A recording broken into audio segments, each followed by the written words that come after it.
Great to have you, Madam Secretary. Welcome. Nice to be with you. So clearly, you've got a huge job ahead of you right now when it comes to the implementation of the CHIPS Act. Billions and billions of dollars. How are you deciding where that money goes, to which companies? Yeah, as you say, it's an enormous undertaking. And early in the new year, we will be making clearer what the criteria is and which companies would be even eligible. But our goals here are clear, which is to say right now in the United States, we don't manufacture any really leading edge, cutting edge chips. And we buy 90% from Taiwan.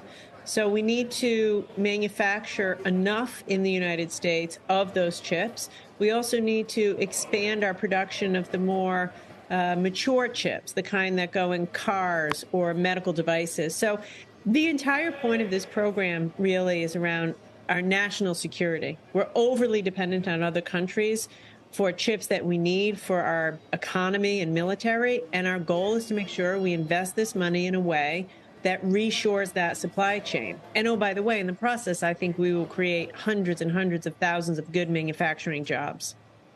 On the jobs question, the biggest problem I hear from executives who are in this industry, and I was talking to them around this when the Biden toured the new plant in Arizona for Taiwan Semiconductor, is talent, people. Do we have these skilled people to operate these advanced semiconductor manufacturing plants? Or in this new Taiwan semi plant, are we going to issue visas and bring people from Taiwan? The answer is we need to do both.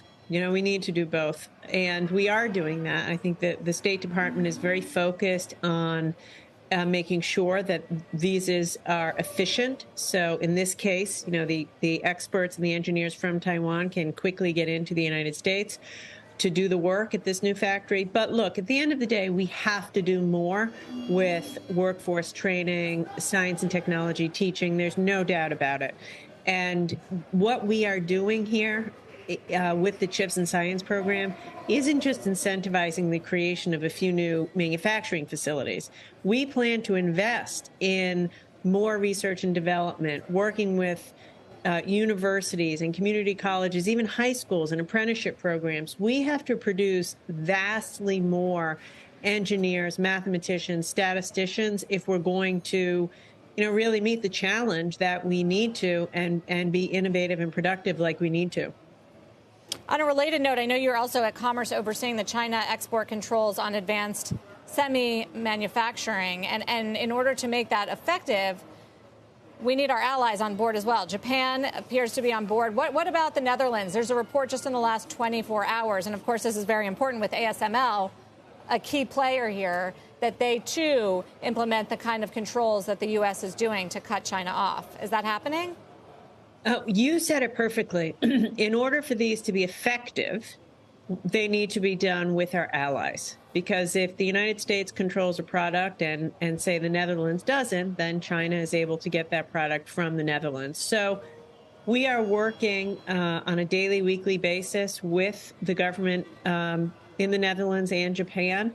I'm optimistic that we will find alignment, but they have to go through their own process, their own government processes to get there. What I will say is, the reason I'm optimistic, they have the same national security incentives as we do, right? This isn't about slowing down China's technology broadly. This is very specifically around denying China sophisticated technology that China will use in its military and in its surveillance technology.